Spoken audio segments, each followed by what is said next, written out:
wanted to start out the press conference that I got some news on Josh Langford that's probably positive news for him. You know, we knew it was a long shot in January. We said we'd reevaluate late in January.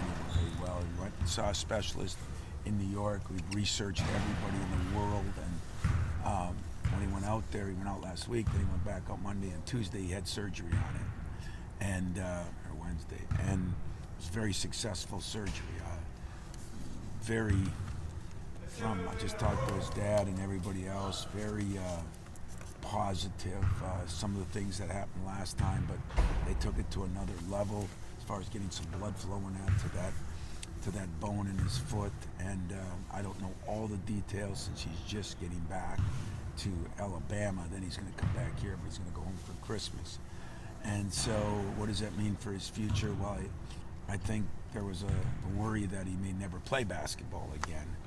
I think that is more gone, you know. And so, you know, Josh was hoping after this year to test his professional options, both overseas, the G League, and even in the NBA if they would have had a good season. And I think that's still his hopes and dreams. We'll talk about any other options he has when the time comes. But for me right now, it saddens me a little bit because, you know, even though I did not, and I was kind of honest with most of you that I did not think he would be back. But that saddens me because the kind of kid he's been, you know, he's just done everything we could ask of him. You know, you think of somebody that's been unfair to, this kid means the world to me, and I think to our program for what he stood for, you know, both religiously, academically, athletically. He was the workhorse of our team, and but now I'm hoping to help him fulfill another dream and goal, and that's where we're kind of at right now. And it's painted any way you want it. I'm sure there's some fans out there that think he was popping back in January, everything was going to be great. That wasn't how I left it, but it's way more of a positive than a negative because I think it's positive that his future in basketball is there, that he has a future in basketball, and for that I'm really excited. But for this year, though, is there any chance of him? No. Okay. He just got operated. I know. Okay. He's in Alabama right now. He flew to Alabama today, I believe, and he's going to spend, the holidays, and then he'll come back after Christmas because Josh will want to be part of it. Plus, he'll start rehab and everything. But it sounded like it really went well. Not that the other one didn't, but I think they took it to another level with some grafting, with some ability to get some blood flow to that area, which is really critical. Did you have same time Tuesday? You said Monday or Tuesday? Tuesday. Tuesday, yeah. Just with the red shirt possibility, do you apply for that and then go from there? You don't even have to apply for it because he never played, so there is no applying for it. But you know, I think he's always been leaning towards, maybe if things would have gone well last year, he would have left after last year, and that's not in a negative way. I mean, he was playing so well here. I think people thought he would be a draft pick. My worry is making sure he has enough tread left on the tire to get his chance at the next level. And it was funny. I was talking to Robbie Hummel last night, who's gone through it. And, you know, he had to go the European route and get through, but he did get back to the league. And so, if there's ever a guy that I'd be pulling for that to happen to, it'd be Josh. Same sort of path to recovery back for Josh, or is that too early to say? Just in terms of how I have not talked to the doctors. We haven't. It's a similar surgery, but different, with a better chance for better blood flow, I guess, and all that. So I don't know all those technicalities. Our trainer will find out from the doctor. Our doctors will find out from their doctor. We'll find out more from Josh. He was kind of groggy last night when I talked to him, but it's just sad for me, but I'm really happy for him because I thought that it could have been a lot worse, you know. Do you still see that same sort of passion and drive for the game, I guess? I mean, he's been out a long time. Yeah, and that's why Robbie talked to me last night and wants to talk to him because, he went through 18 months. And So, oh yeah, he's still here shooting free throws with his in his chair and all that stuff. I think Josh, as I say, the 3 L's. He doesn't like it. He doesn't love it. He lives it, and living it will be. I think he'll get a second wind here. Sure, it's depressing as any of us would go through if we were injured and we couldn't do what we wanted to do. But I think it's going to be. I think it's going to be a big positive. I really do. After last night with Aaron kind of struggled to shoot, but playing a better all-around game, and Gabe kind of turning it on a little bit. Does that help maybe offset that? Not that they wouldn't have. Yeah, well, it's didn't know not he was going to be. bad. There's going to be nobody comparable to Josh, because it was 17 points. It was the best defense, and it was 4 years of experience. So it's not even fair to try to get that out of a guy that's had 1 year, or, year and a half for some of those guys. So that won't be the same. But I thought what Aaron did is he played a lot harder. He got 6 or 7 rebounds. He had 6 assists. He ran the lanes. He graded out a lot better. Defensively, he was very good. He didn't shoot it as well, so that'll be the next phase of this. But if he plays harder, the shooting will come. I'm not worried about that. He should get, he should have got to the hole a few times. Those turnovers. I don't know. Let me use a good word. Frickin' ridiculous. Be my word. Polite word would be they were not up to par. When you watched Pick whatever one you want to when you watched use. it back, did it seem like some of the turnovers? They started when you guys were playing really well out of the gate. Is it just kind of getting too sped up? I don't know if I think him and X got sped up a little bit. Cash still has his moments where I think he thinks everything. I still don't think he's seeing everything like he used to, And when he made that one to Gabe, that was really because we were up 12 or 11, and if you watched, he went and grabbed the ball and threw it down. The difference with Cash and most of the guys, I always say it's hard to self-evaluate. He has no problem self-evaluating. He knew right when he threw it. It was like, I already know, don't talk to me, and I could appreciate that. When you look at, I guess now going forward to look at Eastern Michigan, who is a team maybe in the Big Ten that they're resemble, or is there not one? Or, what is Eastern Michigan like? They're not like any team in the Big Ten. What they are is, it's a team that is 10-1, I think, or 9-1. And they play that zone. They're more like Syracuse because that's where he was for 8 years. And so they play. I don't think we're going to work one bit on man-to-man, so if he wants to surprise me, Murph, go ahead. But 99% of what he's done has been zone, which was kind of good because last night we faced probably a third or more zone. So, we feel comfortable with that. We moved the ball good. We got some good shots. So, but they play it, and they play it at an elite level. And they don't shoot it great. They got a couple guys come off the bench that shoot it really well. But they play hard as hell. They're athletic. They have some size. But I'd say more like a Syracuse team than a Big Ten team. Not that he's going to play tomorrow. I kid my trainers and doctors. It seems like all the things with concussion protocol and things that have happened here and everything that's gone on, I'm wondering if everybody's getting a little paranoid, because I thought by now he would be, and it's nothing that's been wrong or delayed, but I think everybody's trying to make double sure. He's going to do a little bit more working out today, then tomorrow morning I'm going to try to work him out a little harder, but 10% chance that I'd do that. The only reason I would do it, you'd say, well, why wouldn't you just wait? I think he's going to need some reps too, so his first game back isn't going to be a Big Ten game or something, Well, that's why I schedule it, so that it helps me for the tournament, so that I don't run into what happened to us a few years ago. And it always sounds good on paper.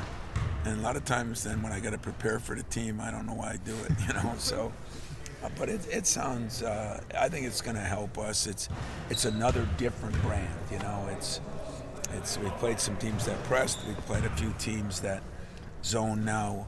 Played a lot of teams that man. We played a couple teams that man pressured. So I think we're getting a good feel for whatever the Big Ten brings us. And they could be an NCAA tournament team. Is this one of his better teams? Or what do you think? I don't know. His schedule's been funny. It's hard to I'm having trouble evaluating anybody right now. Looking at Kentucky, or talked to Roy Williams a couple days ago, and right before the Gonzaga game, and he's got an injury to that point guard, and it's he's a little frustrated too that injuries don't come back as quick. Is it players waiting? Is it load management? Is what they see on TV? Are trainers and doctors more skeptical now? Is it coaches? I don't know. I leave mine up to the medical people because I'm not one.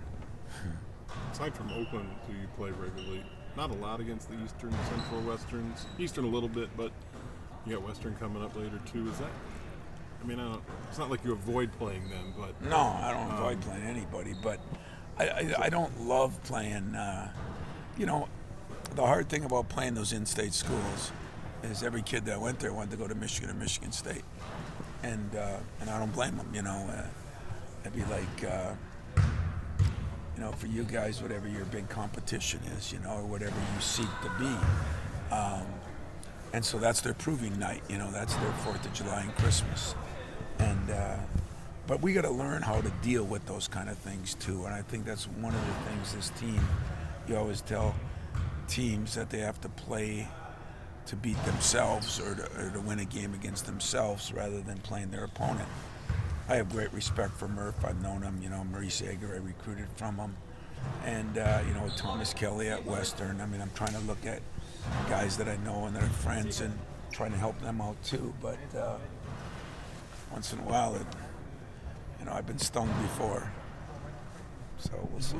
Is one of the silver linings of Rocket being out that Gabe Brown has been able to play himself maybe through a slump and just get those minutes in? Gabe Brown has been probably my most improved player.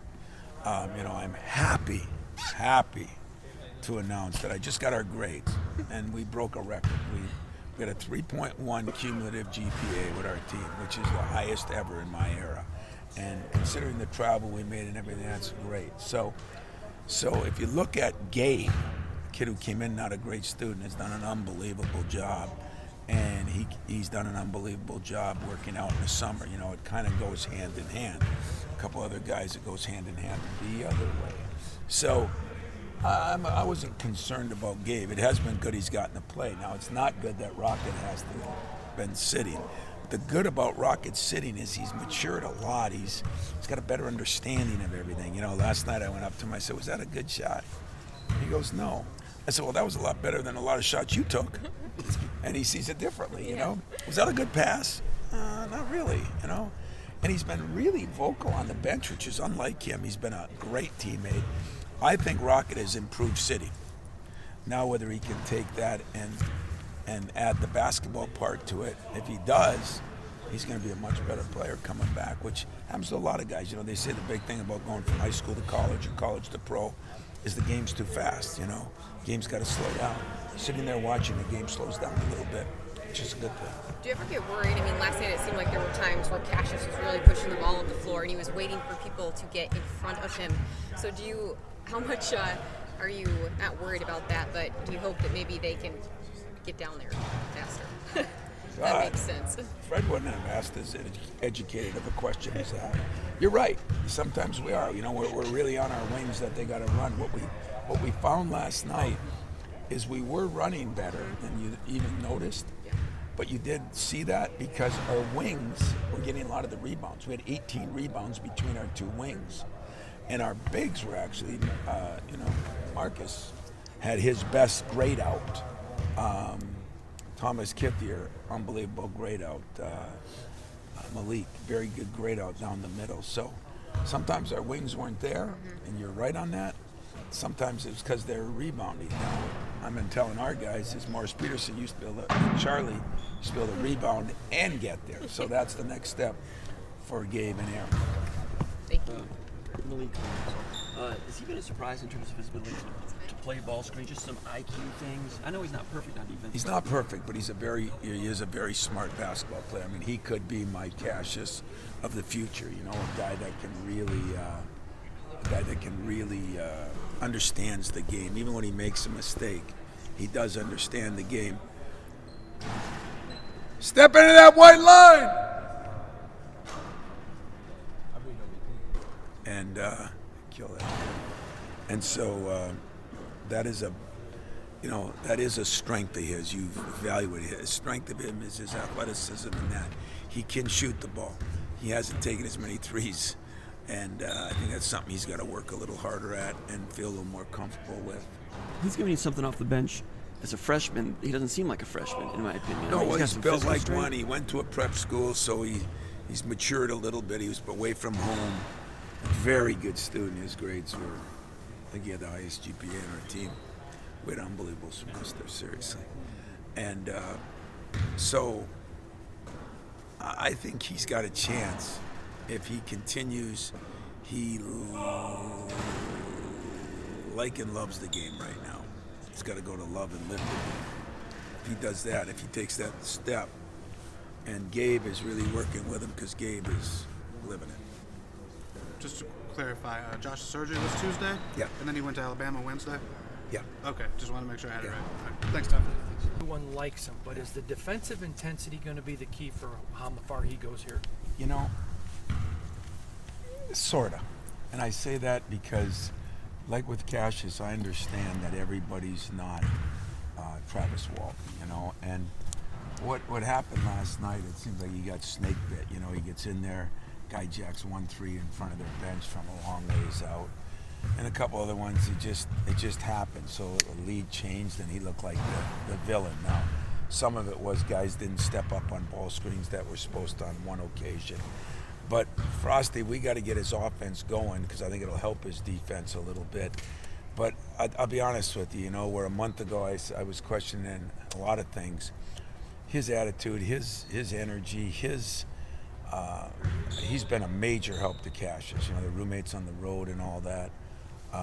I think you're going to see him get better. Sometimes it's matchups that are a problem, but he does have to get better defensively, where he doesn't have to be the defensive dynamo. He's just got to survive there, and that's what I'm looking for.